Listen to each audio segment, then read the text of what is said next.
Imagine a politician who works to balance the national budget, negotiates peace with our neighbors, and finishes massive construction projects. Imagine a leader who doesn't get obsessed with sports gossip and focuses on the day-to-day leadership of running a state. Would you vote for that leader? Or would you conspire to kill the man? Today, we'll look at a Roman emperor who ended Rome's second imperial dynasty in this episode of The Villain's Due.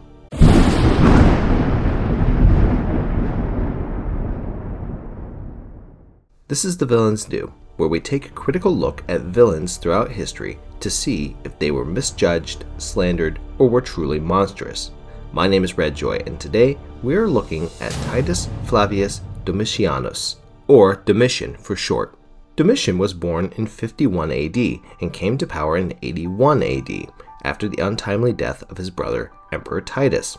Already we see that Domitian is in power at a reasonable age, compared to being a teenager as many of the others in this series will be. I count that as a benefit. Yay, maturity! However, as Domitian's family rose in power, he only had a few opportunities to take leadership roles. He was nearly killed during the civil wars after Nero ended his reign in 68 AD. The temp-for-hire emperor, Vitellius, almost caught and killed the young Domitian. But Domitian disguised himself as a priest in order to escape capture, and managed to keep safe until his father, Vespasian, took the imperial throne. Vespasian clearly favored Domitian's older brother, Titus, who received a formal education and had military experience. Titus was also a very charismatic person compared to his brother, but Titus was also very unlucky. Titus only served for 2 years after his father passed away, so between 69 and 81, Domitian was given a few honors as a member of the family, but he wasn't really given any real power. In Roman terms, this was basically making him kind of like a child. In modern terms, Thanksgiving would have been really awkward in the Flavian household.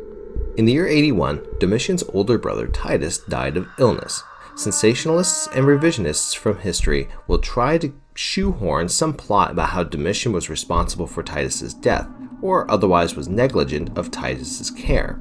Just before he died, Titus's last words were that he made but one mistake, which is mysterious and not nearly as cool as his father's final words, "Oh dear, I think I'm becoming a god," referring to the practice that Roman emperors were oftentimes deified after they died. Both Titus and Vespasian would also be deified or declared as a god in the Roman pantheon, something that Domitian would not share with his family.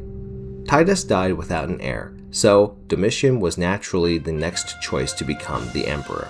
And as emperor, Domitian presented himself as a moral reformer and a restorer of traditional Roman values, granting himself the title of Censor Perpetuus, or permanent censor. In this job, he tightly regulated public morals, enforced laws against luxury, adultery, and corruption.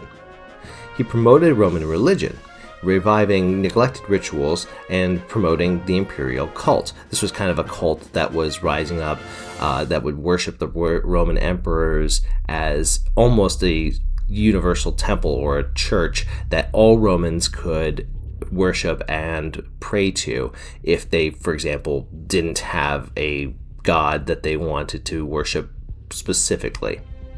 Domitian ruled autocratically, requiring all to refer to him as master and god. He reduced the Senate's influence in the government, even more than it had been since the reign of Augustus, preferring personal advisors over traditional elites.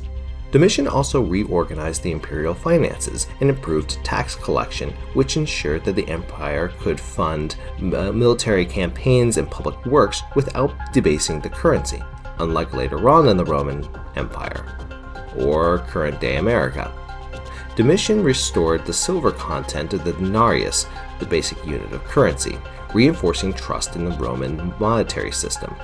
Domitian also invested heavily in infrastructure, improved Rome's neighborhoods that were damaged by fire and neglect, and revised public festivals for all citizens as part of the traditional revival. These projects created jobs, they also rebuilt trust, and they demonstrated imperial generosity, which was accepted by the plebeians and the freedmen in Roman society. While it's not entirely accurate to say that Domitian succeeded in quote-unquote balancing the budget, his reforms in the economy and the finances of the empire improved the lives of everyday Romans more than conquests or self-aggrandizements ever would. Speaking of war, the most notable conflicts during his reign were with a group called the Dacians in modern-day Romania, just north of the Danube River. In the year 89, Domitian made peace with the Dacian king, Decebalus, which allowed Rome to avoid further costly campaigns. Decebalus would be a client king for the Romans, but would also be given access to Roman siege equipment and an annual tribute. The Roman elites hated this deal, and made their disdain known in their histories about Domitian, but it did buy the Romans peace for more than a decade. Most historians, both at the time and in the modern era, agree that Domitian changed throughout his imperial reign. Starting as a generous and patient emperor, Domitian allowed his disdain for the elites to take hold, and he had a tumultuous working relationship with them. This would eventually lead to approximately 20 senatorial trials and executions taking place between 89 and 96, as well as execution of 3 family members who Domitian felt were acting against his rule. Domitian fell victim to a conspiracy, being assassinated in 96. The plot included family servants and freedmen. The assassin, a man named Stephanus, had bandaged his hand for several days in order to make it appear like he had an injury, but he had used it to conceal a dagger. Stephanus approached Domitian with his bandage and had a note regarding some fictional plot by some senator or something like that. While Domitian read that note, Stephanus attacked the emperor. After a brief struggle, the emperor died after being stabbed many times, and Stephanus would be killed by the Praetorian Guard immediately afterwards. Domitian was the 3rd and final emperor in the Flavian Dynasty of emperors. In looking at Domitian critically, this is clearly the case of the general population thinking one thing and the aristocracy thinking something else.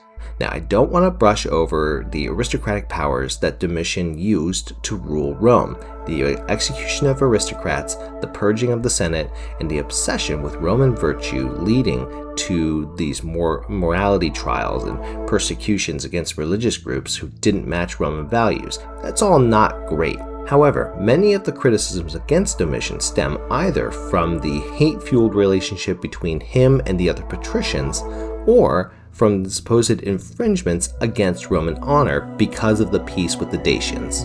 In fact, there were only a handful of references to actual executions under Domitian's rule. For a man who was so severely hated by the Senate and the elites of Rome that they would cast him away from the actual memory of the emperors, which was shortly done after Domitian died, one would imagine that there would be hundreds or thousands of executions ordered. Now, we hear stories from history about kings and emperors who had the blood of every single rival who crossed them on their hands, enough to fill bathtubs. For Domitian, the sources can only specifically state that there were fewer than 30 executions, and that doesn't seem to be a lot of dead elites. Not only that, but all of the lives saved from the combating of starvation with his public policies, the avoiding of pointless wars, and improving the trade to allow for more products to go from place to place, all far outweighs any disruptions of the upper classes.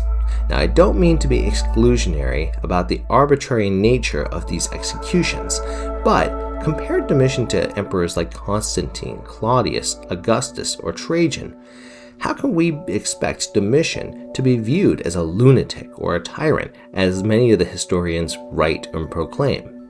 Perhaps we can be fair to those who are critical of Domitian. What we could be seeing is the nature of ignoring the unseen. Imagine, if you will, that there's a political observer during the end of Domitian's reign. You would see an emperor making deals with bloodthirsty barbarians, arresting and executing Roman senators. How many Romans truly understood the benefits of the currency reform and the improvements to trade? According to Kevin Butcher and Matthew Ponting, writing for Cambridge University Press in 2015, they write, "Unlike the changes instituted by Nero, Those of Domitian took longer for scholars to recognize. The differences were quite invisible to the likes of early savants, and an appreciation of these reforms is comparatively recent. I believe, and I'll leave you with this thought, that the conquests and the glory of Emperors Trajan and Hadrian wouldn't have been possible without the base policies laid down by Domitian. When we look at government policies today, it's incredibly difficult to determine the full effect of policy while we're in the middle of the presidency or the reign of the particular politician. There are factors that are foreseen due to previous experiences, factors that are unseen due to time or dispersive effects, and factors that are ignored due to what we don't want to see. How different are we compared to the elites who saw Domitian as a tyrant due to their petty conflicts with him? How will history remember our politicians who are hated?